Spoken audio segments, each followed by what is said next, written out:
മരണത്തെ ജയിച്ചുയർത്തെഴുന്നേറ്റ കർത്താവായ യേശുക്രിസ്തുവിന്റെ നിസ്തുലമായ നാമം മാത്രം എന്നും എന്നേക്കും വാഴ്ത്തപ്പെടുമാറാകട്ടെ.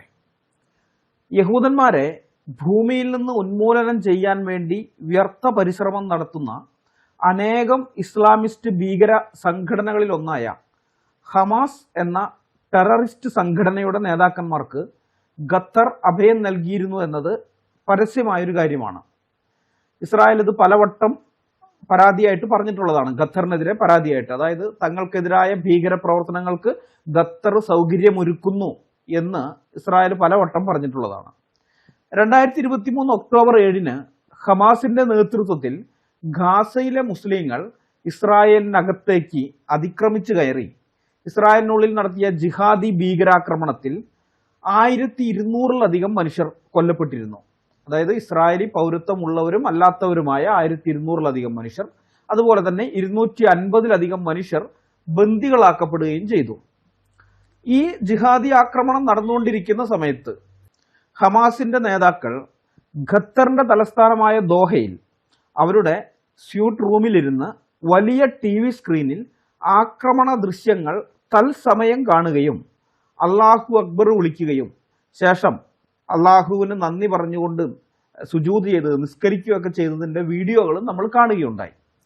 അതിനുശേഷം ഭാവിയിൽ ഇനി ഒരിക്കലും ഇങ്ങനെയൊരു കാര്യം ഇസ്രായേലിനകത്ത് നടത്താൻ ഒരാളും ധൈര്യപ്പെടുന്നത് പോയിട്ട് ചിന്തിക്കാൻ പോലും തയ്യാറാകരുത്. അങ്ങനെ ആ ഒരു കാര്യം അവൻ്റെ ചിന്തയിൽ പോലും വരരുന്നുള്ള ലക്ഷ്യത്തോടെ വേട്ടക്കാരെ തീർക്കാൻ വേണ്ടി ഇസ്രായേൽ സൈന്യം രംഗത്തിറങ്ങി.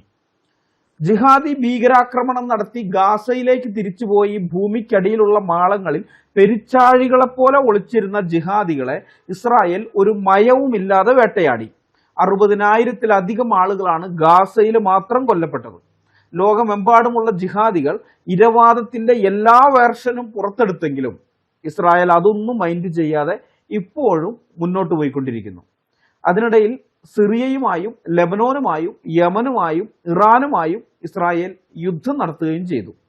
ഈ രാജ്യങ്ങളിൽ നിന്നെല്ലാം ഇസ്രായേലിന് നേരെ മിസൈലുകളും റോക്കറ്റുകളും വർഷിച്ചിരുന്നു. ആയിരക്കണക്കിന് മിസൈലുകളും റോക്കറ്റുകളാണ് വന്നുകൊണ്ടിരുന്നത്. ഒരു മാസം കൂടി കഴിഞ്ഞാൽ ഈ യുദ്ധം ആരംഭിച്ചിട്ട് 2 വർഷം തികയാൻ പോവുകയാണ്. 2 കൊല്ലം മുൻപുള്ള ഹമാസിന്റെ നേതൃനിരയിലെ പ്രധാനികളിൽ 3-4 പേരൊഴികെ ബാക്കിയുള്ള എല്ലാവരെയും ഇസ്രായേൽ ഹൂറികളുടെ അടുക്കിലേക്ക് പറഞ്ഞു വിട്ടിരുന്നു. ഖത്തർ അഭയം കൊടുത്തിരുന്ന ഭീകരന്മാർ മാത്രമാണ്, ഹമാസി ഭീകരന്മാർ മാത്രമാണ് ഇതുവരെ ജീവനോടെ ഇരുന്നത്. അതിനിടയിൽ ഏറ്റവും പുതിയതായിട്ടൊരു സംഭവ വികാസം കൂടി നടന്നു. 2025 സെപ്റ്റംബർ 8 വെസ്റ്റ് ബാങ്കിലെ അൽ ഖുബൈബ, ഗത്തന്ന എന്നീ ഗ്രാമങ്ങളിൽ നിന്നുള്ള 2 ജിഹാദികളായ മുഹമ്മദ് ബസാം താഹയും മുദന്ന നജി അമ്രുവും കൂടി ജെറുസലേമിന്റെ വടക്കൻ അതിർത്തിയിലെ റാമോട്ട് ജംഗ്ഷനിൽ ഭീകരാക്രമണം നടത്തിയിരുന്നു, ജിഹാദ് നടത്തിയിരുന്നു. 2 അക്രമികളും കാറിലെത്തി ബസ്സിനുള്ളിൽ കയറി ബസ്സിനകത്തുള്ള യാത്രക്കാരെയും ബസ് സ്റ്റോപ്പിൽ ഉണ്ടായിരുന്നവരെയും ഒക്കെ ലക്ഷ്യമാക്കിയിട്ട് വെടിയുതിർക്കുകയായിരുന്നു. ഈ ആക്രമണത്തിൽ 6 ഇസ്രായേലികൾ കൊല്ലപ്പെടുകയും 20-ലധികം പേർക്ക് പരിക്ക് പറ്റുകയും ചെയ്തു. സംഭവസ്ഥലത്ത് ഓഫ് ഡ്യൂട്ടിയിൽ ഉണ്ടായിരുന്ന ഒരു ഇസ്രായേൽ സൈനികനും ആയുധധാരിയായ ഒരു സിവിലിയനും അക്രമികളെ നേരിട്ടു. അവർ 2 അക്രമികളെയും സംഭവ സ്ഥലത്ത് തന്നെ വെടിവെച്ച് കൊല്ലുകയായിരുന്നു. അതുകൊണ്ട് കൂടുതൽ നാശനഷ്ടങ്ങൾ ഉണ്ടാകാതെ രക്ഷപ്പെട്ടു. ജെറുസലേമിൽ കഴിഞ്ഞ 2 കൊല്ലത്തിനിടയിലെ ഏറ്റവും കൂടുതൽ ആളുകൾ മരിച്ച ഭീകരാക്രമണമാണ് ഇത്. ആദ്യം ഉത്തരവാദിത്തം ഏറ്റെടുത്തില്ലെങ്കിലും സെപ്റ്റംബർ 9 ഹമാസിന്റെ സൈനിക വിഭാഗമായ അൽ ഖസാം ബ്രിഗേഡ്സ് ഈ ആക്രമണത്തിന്റെ ഉത്തരവാദിത്തം ഏറ്റെടുത്തു. അവർ ഇതിനെ ഹീറോയിക് ഓപ്പറേഷൻ എന്നാണ് വിശേഷിപ്പിച്ചത്. 2025 ഇതുപോലുള്ള ചെറുതും വലുതുമായ 55-ലധികം ജിഹാദി ആക്രമണങ്ങൾ ഇസ്രായേലിനകത്തുണ്ടായിട്ടുണ്ട്. ഏതായാലും സെപ്റ്റംബർ 8 ജിഹാദി ആക്രമണത്തോടെ ഇസ്രായേൽ സർക്കാർ ഹമാസിനെ വേട്ടയാടുന്നത് കൂടുതൽ കർക്കശമാക്കി. ഹമാസ് നേതാക്കൾ വിദേശ രാജ്യങ്ങളിലെ സുരക്ഷിത താവളങ്ങളിൽ ജീവനോടെ ഇരിക്കുന്നിടത്തോളം കാലം തങ്ങളുടെ രാജ്യത്തെ പൗരന്മാരുടെ ജീവന് സുരക്ഷിതത്വം ഉണ്ടാവുകയില്ല.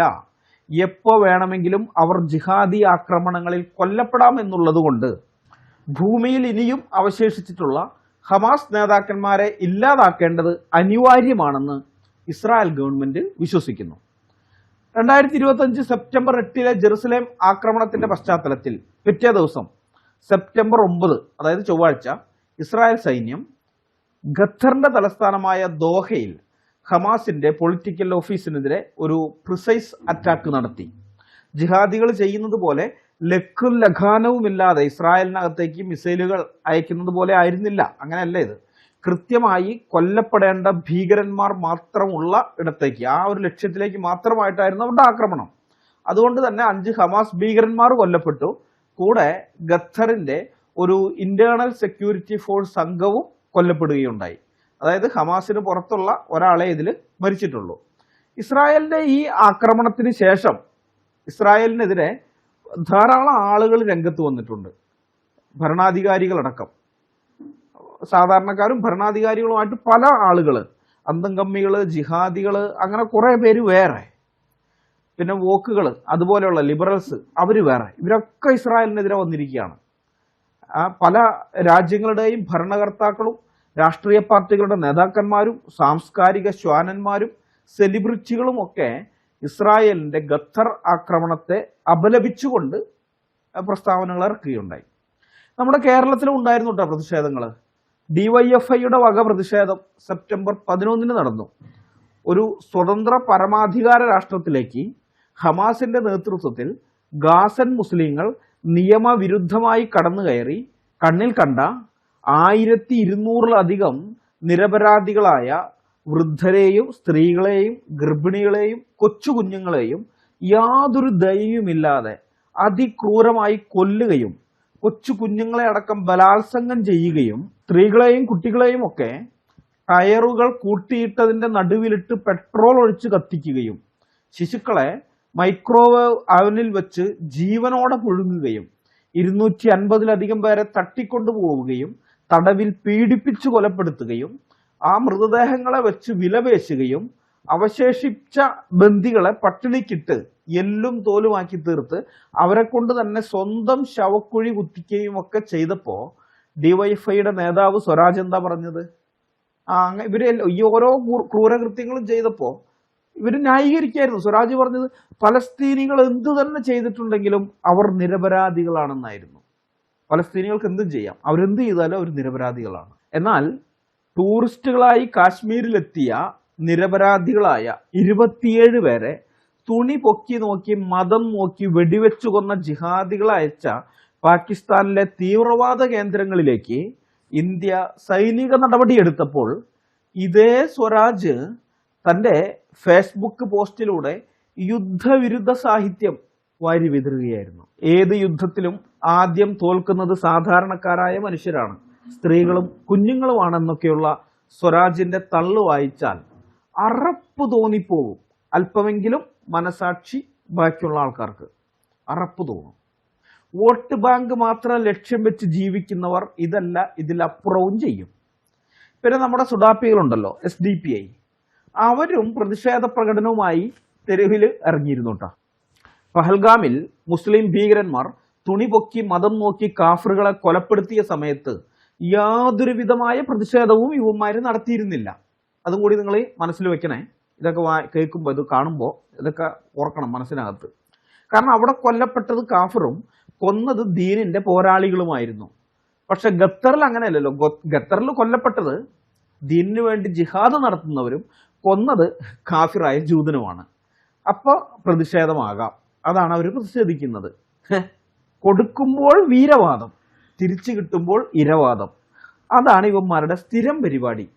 ഒക്ടോബർ 7 എന്തായിരുന്നു ഇവരുടെ അഹങ്കാരം? ഗാസയിലുള്ളവര് മധുരപലഹാരങ്ങൾ വിതരണം ചെയ്യുന്നു, ബിരിയാണി വിതരണം ചെയ്യുന്നു, എന്തൊക്കെയായിരുന്നു. സ്ത്രീകളും കുട്ടികളും അടക്കം എല്ലാവരും ഭയങ്കര സന്തോഷമായിരുന്നു. October 7 2023 October 7. 8 മുതൽ കളി മാറി. ഇസ്രായേൽ തിരിച്ചടിക്കാൻ തുടങ്ങി കഴിഞ്ഞപ്പോ ഇപ്പൊ ഇരവാദം പറഞ്ഞുകൊണ്ട് വരികയാണ്. ഇരവാദമാണ് ഇപ്പൊ എടുക്കുന്നത്. ഇതിവരുടെ സ്ഥിരം പരിപാടിയാണ്. പഹൽഗാമിന് വേണ്ടി ഒഴുക്കാത്ത കണ്ണുനീർ ഹമാസിന് വേണ്ടി ഒഴുക്കുന്ന ആളുകളുടെ നാടാണ് കേരളം. എന്തൊരു അവസ്ഥയാണെന്ന് നോക്ക്. നമ്മുടെ നാടിന്റെ ഒരു ശോചനീയ അവസ്ഥ നിങ്ങളൊന്ന് ചിന്തിച്ചു നോക്ക്. ഇസ്രായേലിനെതിരെ പ്രതിഷേധവുമായി രംഗത്തിറങ്ങിയിരിക്കുന്ന ടീംസ് സ്ഥിരം അടിക്കുന്ന ഒരു ഡയലോഗുണ്ട്. ഇസ്രായേൽ ഖത്തറിൽ നടത്തിയ ആക്രമണം, അല്ലെങ്കിൽ ഖത്തറിന് നേരെ ഇസ്രായേൽ നടത്തിയ ആക്രമണം എന്നൊക്കെയാണ് അവർ പറയുക. ഇത് ആളുകളെ വഞ്ചിക്കാൻ വേണ്ടിയുള്ള നരേഷനാണ്. വാസ്തവത്തിൽ ഇസ്രായേൽ ഖത്തറിനെയാണോ ആക്രമിച്ചത്? ആണോ? അല്ല. ഖത്തറിന്റെ മണ്ണിൽ കയറി ഇസ്രായേൽ ആക്രമിച്ചു എന്നുള്ളത് ശരിയാണ്. പക്ഷെ ഖത്തറിനെ ആക്രമിച്ചു എന്ന് ഇവന്മാർ പറയുന്നത് നുണയാണ്. ഈ കാരണവും പറഞ്ഞുകൊണ്ട് ഇസ്രായേലിനെതിരായ ഇവരുടെ പ്രതിഷേധം ഇരട്ടത്താപ്പാണ്, ഡബിൾ സ്റ്റാൻഡേർഡ് ആണ്. ഇസ്രായേൽ ഖത്തറിനെയല്ല, ഖത്തറിലുണ്ടായിരുന്ന ഹമാസ് നേതാക്കന്മാരെയാണ് ആക്രമിച്ചത്. അതെങ്ങനെയാണ് ഖത്തറിനെതിരെയുള്ള ആക്രമണമാകുന്നത്? ഈ ചോദ്യത്തിന് ഉമ്മാർ പറയുന്ന സ്ഥിരം മറുപടിയുണ്ട്. ഖത്തറിന്റെ മണ്ണിൽ കയറിയല്ലേ ആക്രമിച്ചത്? ഒരു സ്വതന്ത്ര പരമാധികാര രാജ്യത്തിന്റെ അതിർത്തിക്കുള്ളിൽ കടന്ന് ഏതു തരത്തിലുള്ള സൈനിക പ്രയോഗം നടത്തിയാലും അത് ആ രാജ്യത്തിന്റെ പരമാധികാരത്തെ വെല്ലുവിളിക്കുന്നതാണ്, ആ രാജ്യത്തിനെ ആക്രമിക്കുന്നതാണ് എന്നായിരിക്കും ഇവർ മറുപടി പറയുക. ഇത് ആടിനെ പട്ടിയാക്കുന്ന പരിപാടിയാണ്. അത് മനസ്സിലാക്കാൻ ഞാൻ ചില ഉദാഹരണങ്ങൾ നിങ്ങളുടെ മുമ്പാകെ വെക്കുകയാണ്. അപ്പോൾ നിങ്ങൾക്ക് ഇവരുടെ കള്ളത്തരം പെട്ടെന്ന് മനസ്സിലാകും. 2001 സെപ്റ്റംബർ 11 വിമാനങ്ങൾ ഇടിച്ചു കയറ്റി അമേരിക്കയിലെ ഇരട്ട ഗോപുരങ്ങൾ തകർത്ത മുസ്ലിം ഭീകരന്മാരുടെ സ്പോൺസറായിരുന്ന, ഫിനാൻഷ്യൽ സ്പോൺസറും അതല്ലാതെ മറ്റെല്ലാ വിധത്തിലും സ്പോൺസറായിരുന്ന ഈ ഒസാമ ബിൻ ലാദനെ 2011 മെയ് 2 പാകിസ്ഥാനിലെ അബോട്ടാബാദിലെ വീട്ടിലേക്ക് അമേരിക്കൻ കമാൻഡോകൾ ഇരച്ചു കയറി ചെന്ന് വെടിവെച്ച് അരിപ്പ പോലെയാക്കി തീർത്തത് നമുക്കൊക്കെ അറിയാവുന്ന കാര്യമാണല്ലോ. ലാദനെ കൂടാതെ 3 പുരുഷന്മാരും ഒരു സ്ത്രീയും ഈ ആക്രമണത്തിൽ കൊല്ലപ്പെടുകയുണ്ടായി. അന്ന് പാകിസ്ഥാനിൽ വെച്ച് ബിൻ ലാദൻ വധിക്കപ്പെട്ടപ്പോൾ ഒരാളും പറഞ്ഞില്ല, ലോകത്തെ ഒരാളും പറഞ്ഞില്ല അമേരിക്ക പാകിസ്ഥാനെ ആക്രമിച്ചു എന്ന്. സ്വതന്ത്ര പരമാധികാര രാഷ്ട്രമായ പാകിസ്ഥാന്റെ മണ്ണിൽ നിയമവിരുദ്ധമായി കടന്നു കയറി അമേരിക്ക സൈനിക പ്രയോഗം നടത്തി എന്നാരെങ്കിലും പറയുന്നത് നിങ്ങൾ ഇന്നേ വരെ കേട്ടിട്ടുണ്ടോ? ഒരാളും അങ്ങനെ ഒരു കാര്യം പറഞ്ഞിട്ടില്ല. യഥാർത്ഥത്തിൽ അന്ന് ഉയർന്ന ചോദ്യം വേറെയാണ്. അമേരിക്ക എന്തുകൊണ്ടാണ് ഒരു വിദേശ രാജ്യത്ത് അനധികൃതമായി കടന്നു കയറി ഒരു ഭീകരനെ വധിച്ചത് എന്നായിരുന്നില്ല ചോദ്യം. പിന്നെന്തായിരുന്നു? പാകിസ്ഥാൻ എന്തിനാണ് ഇതുപോലത്തെയുള്ള ഒരു കൊടും ഭീകരന് അഭയം നൽകിയത് എന്നായിരുന്നു ചോദ്യം. മനസ്സിലായോ? അതാ ലോകം ചോദിച്ചത്. ഇന്നും അതേ ചോദ്യം തന്നെയാണ് ചോദിക്കേണ്ടത് ഖത്തറിനോട്. ഇസ്രായേൽ എന്തിനാണ് ഖത്തറിൽ കയറി ഹമാസ് ഭീകരന്മാരെ വധിച്ചത് എന്നല്ല, എന്തുകൊണ്ടാണ് ഖത്തർ ഒക്ടോബർ 7 കൂട്ടക്കൊലകൾക്ക് നേതൃത്വം വഹിച്ച ഹമാസ് ഭീകരന്മാർക്ക് സ്വന്തം നാട്ടിൽ അഭയം കൊടുത്തത്? മനസ്സിലായോ? അത് ആ ചോദ്യമാണ് ചോദിക്കേണ്ടത്. പക്ഷെ അങ്ങനെ ചോദിച്ചാൽ വോട്ട് കിട്ടുകയില്ല എന്ന് രാഷ്ട്രീയക്കാർക്കറിയാം. അതുകൊണ്ടാണ് അവര് ഇസ്രായേലിനെതിരെ പ്രതിഷേധിക്കുന്നത്. ഇതുപോലത്തെ കുറെ സംഭവങ്ങളുണ്ട്. ഞാൻ ഒരെണ്ണം ഉദാഹരണം പറഞ്ഞതേ ഉള്ളൂ, ഇനിയുണ്ട് വേറെ. ഇപ്പോൾ ഇസ്ലാമിക് സ്റ്റേറ്റ് അധികാരം കൈയാളിയിരുന്ന സമയത്ത് റഷ്യ ഇറാഖിലും സിറിയയിലുമുള്ള ഇസ്ലാമിക് സ്റ്റേറ്റിന്റെ ശക്തി കേന്ദ്രങ്ങളിൽ ഇടമുറിയാതെ മഴ പോലെയാണ് ബോംബുകളും മിസൈലുകളും വർഷിച്ചുകൊണ്ടിരുന്നത്.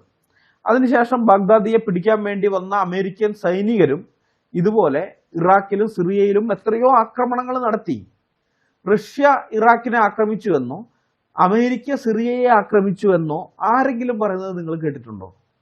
ഇല്ലല്ലോ. എന്താ കാരണം? റഷ്യയാകട്ടെ അമേരിക്കയാകട്ടെ ഇറാഖിനെയോ സിറിയയോ അല്ല ആക്രമിച്ചത്, അവിടെയുള്ള ചില ടാർഗറ്റുകളാണ്, ചില ലക്ഷ്യങ്ങളെയാണ്.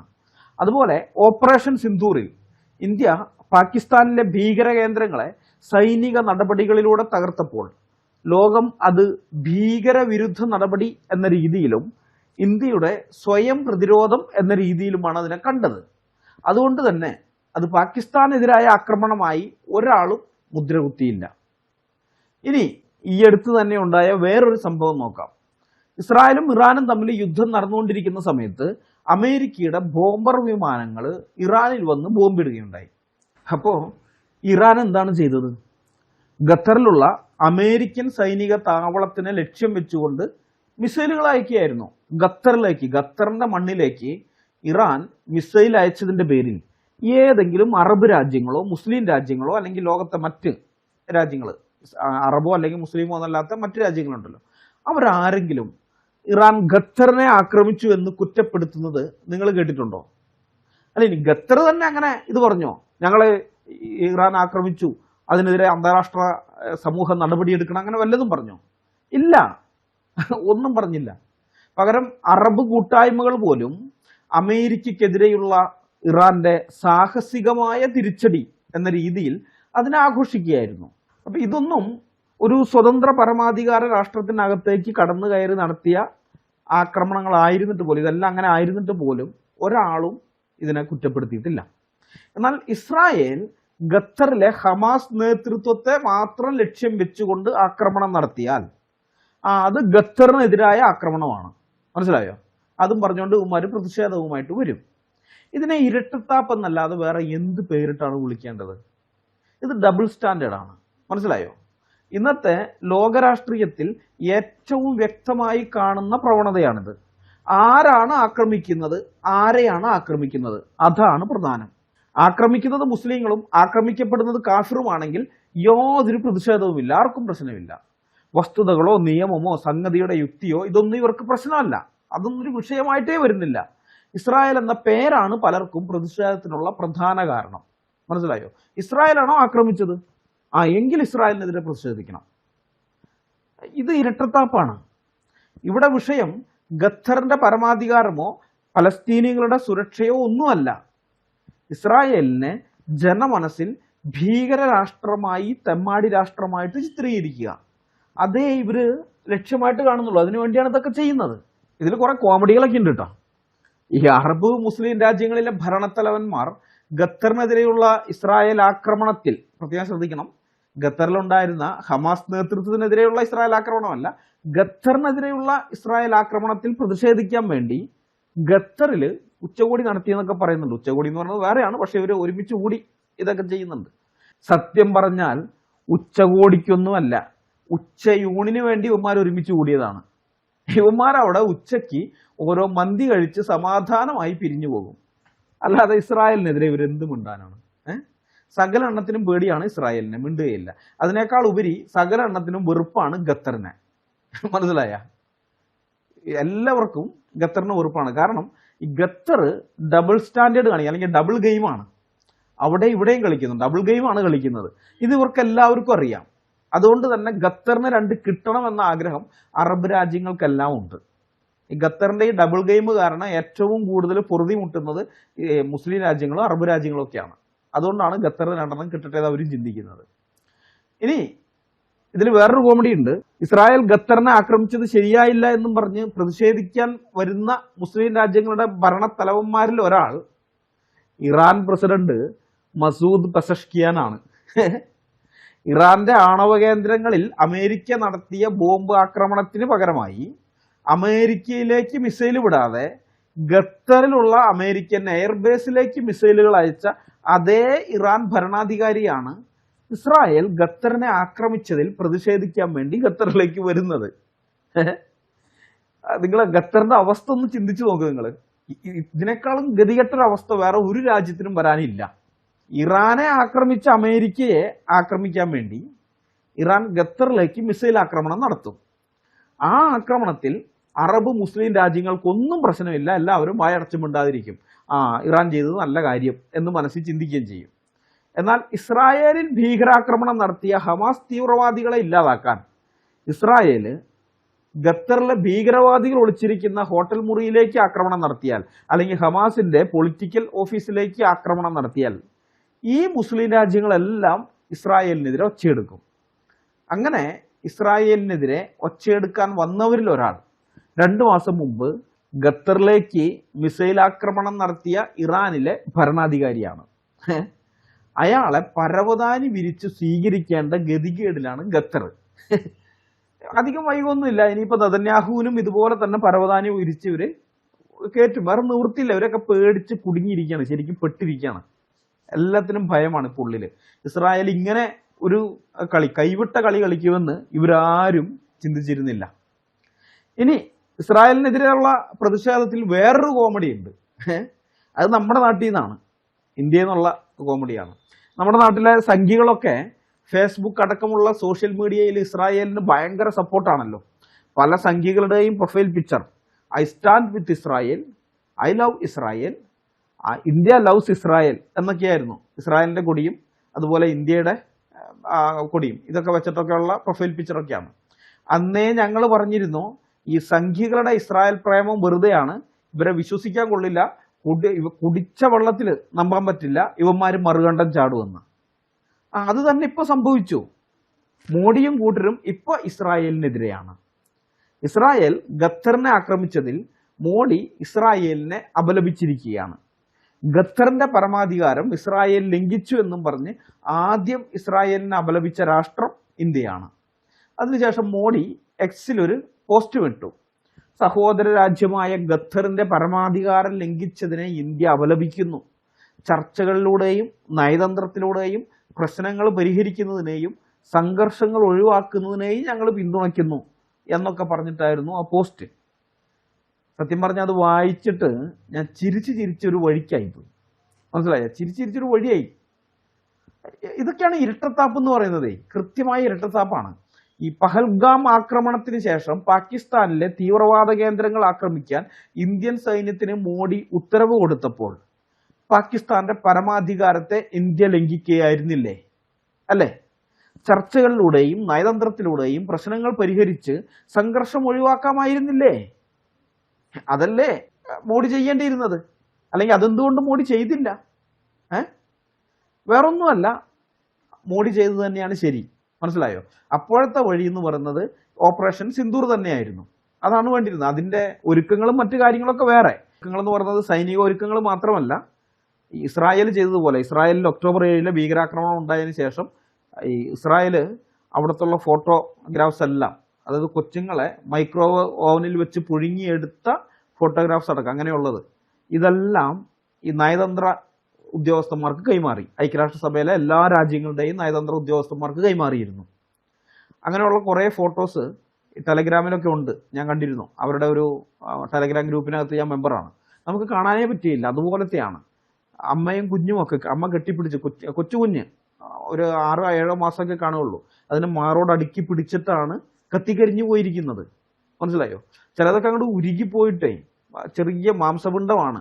പിന്നെ അത് അവര് DNA ടെസ്റ്റും മറ്റും പലതൊക്കെ നടത്തിയിട്ടാണ് ആൾക്കാർ തിരിച്ചറിഞ്ഞത്.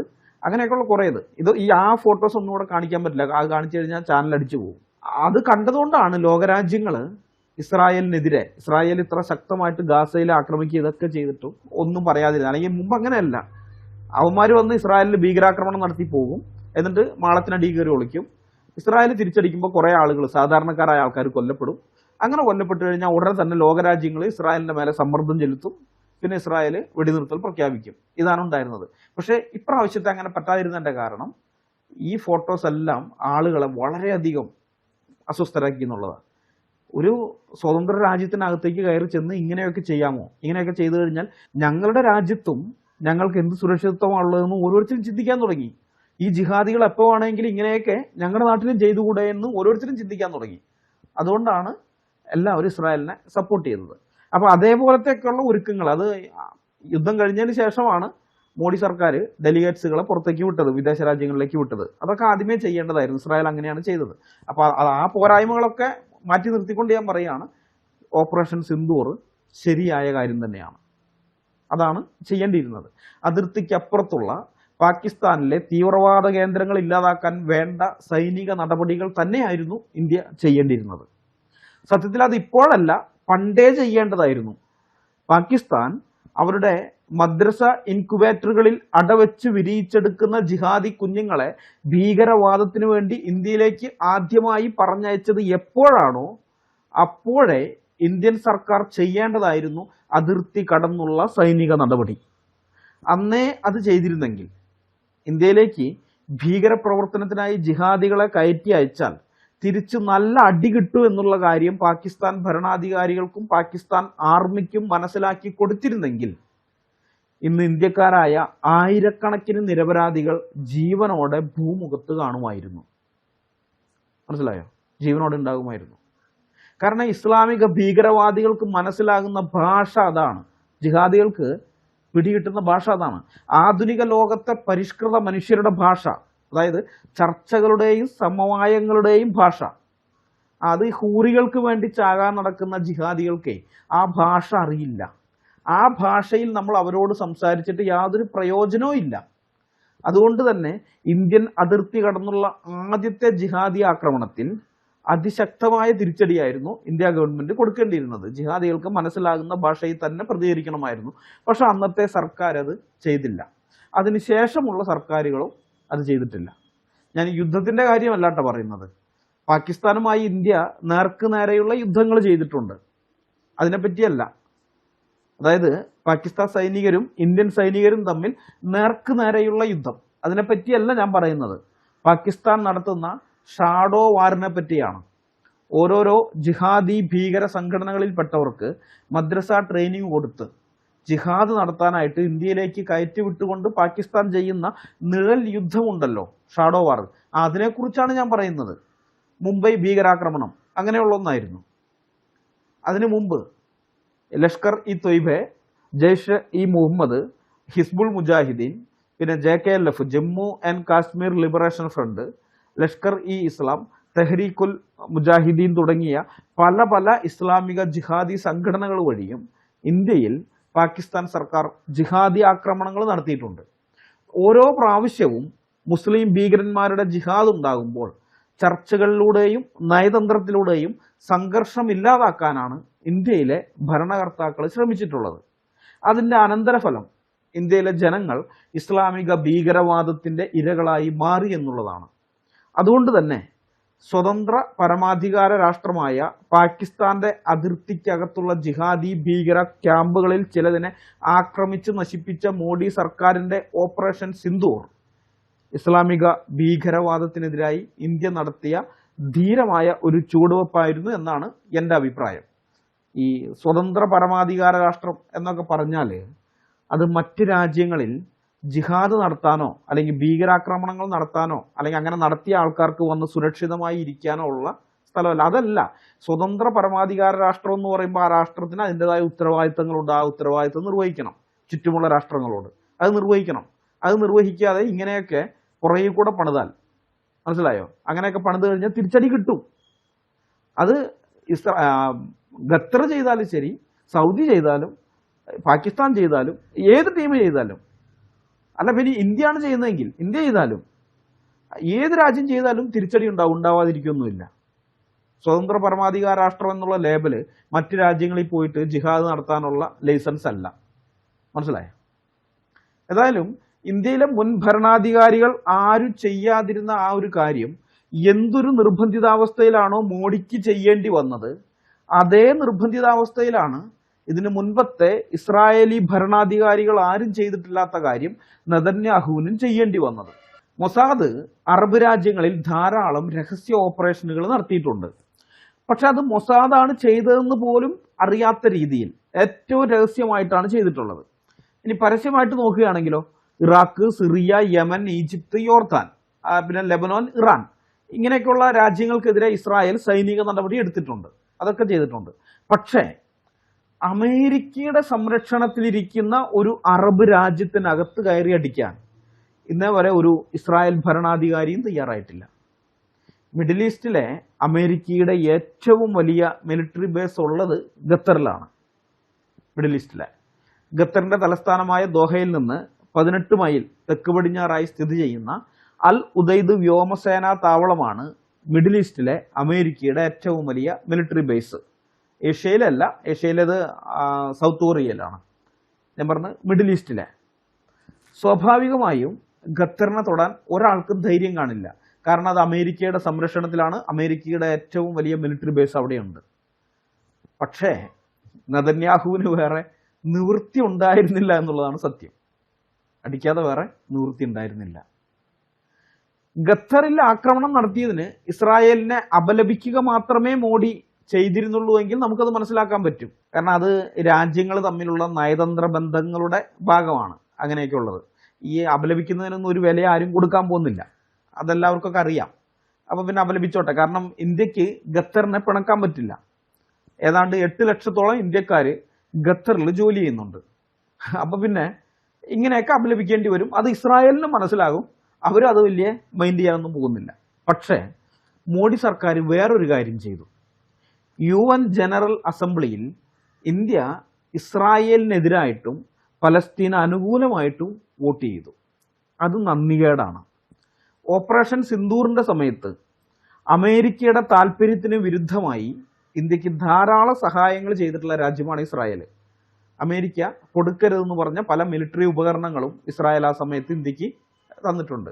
പണ്ട് കാർഗിൽ യുദ്ധത്തിന്റെ സമയത്തും അമേരിക്കയുടെ നീരസം വിളിച്ചു വരുത്തുമെന്ന് അറിഞ്ഞുകൊണ്ട് തന്നെ ഇന്ത്യക്ക് നിർണായകമായ സഹായങ്ങൾ ചെയ്തിട്ടുള്ള രാജ്യമാണ് ഇസ്രായേൽ. അങ്ങനെയുള്ള ആ ഇസ്രായേലിനെതിരായിട്ടാണ് UN ജനറൽ അസംബ്ലിയിൽ ഇന്ത്യ വോട്ട് ചെയ്തത്. ഇന്ത്യക്ക് വേണമെങ്കിൽ UN ജനറൽ അസംബ്ലിയിലെ വോട്ടെടുപ്പിൽ നിന്ന് വിട്ടുനിൽക്കാമായിരുന്നു. ഈ മോഡി സർക്കാർ അധികാരത്തിലെത്തിയതിനു ശേഷം ഇതിനു മുമ്പ് പലവട്ടം ഇസ്രായേലിനെതിരെയുള്ള പ്രമേയങ്ങളുടെ വോട്ടെടുപ്പിൽ നിന്ന് ഇന്ത്യ വിട്ടുനിന്നിരുന്നു. അതൊന്നും ഇസ്രായേൽ ഇന്ത്യയെ സഹായിച്ചതിന്റെ നന്ദിയായിരുന്നില്ല, അല്ലെങ്കിൽ ഇസ്രായേലിനോടുള്ള ഇന്ത്യയുടെ സ്നേഹമോ നന്ദി കൊണ്ടൊന്നും അല്ല. അത് അമേരിക്കയെ സുഖിപ്പിക്കാൻ വേണ്ടിയുള്ള മോഡിയുടെ തന്ത്രമായിരുന്നു എന്ന കാര്യം ഇപ്പൊ ശരിക്കും വെളിപ്പെട്ടു വന്നു. അമേരിക്കയുമായി മോഡി തെറ്റിക്കഴിഞ്ഞപ്പോൾ ഇത്രയും നാൾ ഇന്ത്യയെ സഹായിച്ച ഇസ്രായേലിനെതിരെ തന്നെ മോഡി ഗവൺമെന്റ് തിരിഞ്ഞു. ഇതിനെ ഏറ്റവും മിതമായ ഭാഷയിൽ നന്ദികേടെന്നാണ് പറയേണ്ടത്. ആർഷ സംസ്കാര സനാതനികളുടെ ചരിത്രം പരിശോധിച്ചാൽ അറിയാം, നന്ദി എന്ന് പറയുന്ന സംഗതി അവരുടെ ജീനിലില്ലാത്ത ഒന്നാണ്. അവരുടെ ജനിതകത്തിൽ അതില്ല. അതുകൊണ്ട് ഇങ്ങനെയൊക്കെ അവരിൽ നിന്ന് പ്രതീക്ഷിക്കാം. ഏതായാലും സംഖ്യകളെ, നിങ്ങളുടെ പ്രൊഫൈൽ പിക്ചർ ഉണ്ടല്ലോ, I stand with Israel, India loves Israel എന്നൊക്കെ ഉള്ളത്, അതൊക്കെ മാറ്റിക്കോ. കാരണം നിങ്ങളുടെ നേതാക്കൾ ഇപ്പോൾ ഇസ്രായേലിനെതിരാണ്. അപ്പോൾ നേതാക്കൾ ഇസ്രായേലിനെതിരായിട്ട് നിൽക്കുന്ന സമയത്ത് അണികളായ നിങ്ങൾ ഇസ്രായേലിൻ്റെ ഒപ്പം നിൽക്കുന്നതിൽ ഒരു ശരികേടുണ്ട്, ധാർമ്മികമായൊരു ശരികേടുണ്ട്.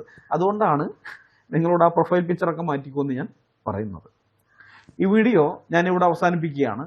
അവസാനിപ്പിക്കുന്നതിന് മുമ്പ് ആവർത്തിക്കട്ടെ, ഇസ്രായേൽ ഒരു സ്വതന്ത്ര പരമാധികാര രാഷ്ട്രമാണ്.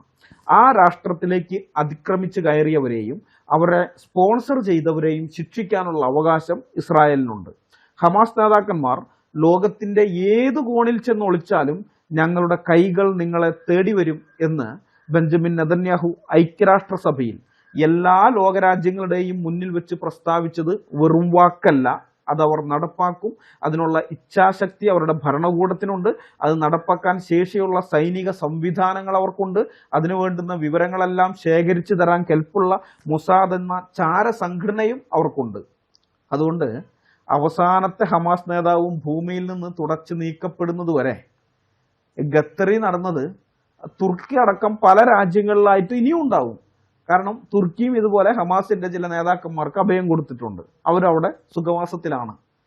അപ്പൊ അങ്ങനെയുള്ള രാജ്യങ്ങളിലെല്ലാം ഇതുപോലെയുള്ള ആക്രമണങ്ങൾ ഇസ്രായേലിൽ നിന്ന് ഇനിയും വരും, അത് പ്രതീക്ഷിക്കാം. അതൊക്കെ നടക്കുമ്പോൾ പ്രതിഷേധിക്കേണ്ട ഇരട്ടത്താപ്പന്മാർക്ക് പ്രതിഷേധിക്കാം, കരയേണ്ടവർക്ക് കരയാം, മോങ്ങേണ്ടവർക്ക് മോങ്ങാം. ഇസ്രായേൽ അതിന്റെ ലക്ഷ്യം കാണുന്നത് വരെ അടങ്ങിയിരിക്കുകയില്ല. ആരൊക്കെ കരഞ്ഞെന്ന് പറഞ്ഞാലും ആരൊക്കെ കിടന്ന് മുങ്ങിയെന്ന് പറഞ്ഞാലും ഇസ്രായേൽ അത് മൈൻഡ് ചെയ്യുകയില്ല. ഈ ഹമാസ് നേതാക്കളെ തീർക്കാൻ വേണ്ടി ഖത്തറിൽ ഇസ്രായേൽ നടത്തിയ ആക്രമണത്തിനെതിരെ വേറൊരു കൂട്ടരും കൂടി രംഗത്ത് വരുന്നുണ്ട്, അല്ലെങ്കിൽ സോഷ്യൽ മീഡിയയിലെ ചർച്ചകളിൽ വരാറുള്ളവരാണ്. അവർ ഹമാസിന്റെ ജിഹാദി പ്രവർത്തനങ്ങളെ എതിർക്കുന്നവരാണ്. ഇസ്രായേലിന് ഹമാസിനെ ഭൂമിയിൽ നിന്ന് ഉന്മൂലനം ചെയ്യാനുള്ള എല്ലാ അവകാശവും ഉണ്ട്, അവരത് ചെയ്യണം എന്ന് പറയുന്ന ആൾക്കാരൊക്കെയാണ്. മനസ്സിലായോ? അവരൊരിക്കലും ഇസ്രായേലിന്റെ എതിരാളികളല്ല. ഹമാസ് ചെയ്തത് മോശം കാര്യമാണ്, ആധുനിക ലോകത്ത് അംഗീകരിക്കാൻ പറ്റാത്തതാണ്, അതുകൊണ്ട് അവരെ ഇല്ലാതാക്കണം എന്നൊക്കെ പറയുന്ന ആൾക്കാരാണ്. പക്ഷേ ഖത്തറിൽ കയറി ഇസ്രായേൽ അടിച്ചത് ശരിയായില്ല എന്നാണ് അവർ പറയുന്നത്. അതിന് അവർ പറയുന്ന ന്യായമുണ്ട്. ഒറ്റ കേൾവിയിൽ ആ ന്യായം ശരിയാണല്ലോ എന്ന് സാധാരണക്കാർക്ക് തോന്നുകയും ചെയ്യും. അതിന് വിശദമായി തന്നെ മറുപടി പറയേണ്ടതുണ്ട്. ഈ വീഡിയോയിൽ അതിനും കൂടി ചേർത്ത് കഴിഞ്ഞാൽ വീഡിയോയുടെ ദൈർഘ്യം കൂടും. അതുകൊണ്ട് ആ വാദം, അവർ പറയുന്ന ആ ന്യായം, അത് നമുക്ക് അടുത്ത വീഡിയോയിൽ പരിശോധിക്കാം. ദൈവം അനുവദിക്കുകയാണെങ്കിൽ അടുത്ത വീഡിയോയിൽ നമുക്കത് നോക്കാം. അടുത്ത വീഡിയോയുമായി വരുന്നത് വരെ എല്ലാവരെയും കർത്താവായ യേശു ക്രിസ്തു കാത്തു സൂക്ഷിക്കുമാറാകട്ടെ. അവിടുത്തെ വിലയേറിയ നാമം മാത്രം എന്നും എന്നേക്കും വാഴ്ത്തപ്പെടട്ടെ. ആമേൻ.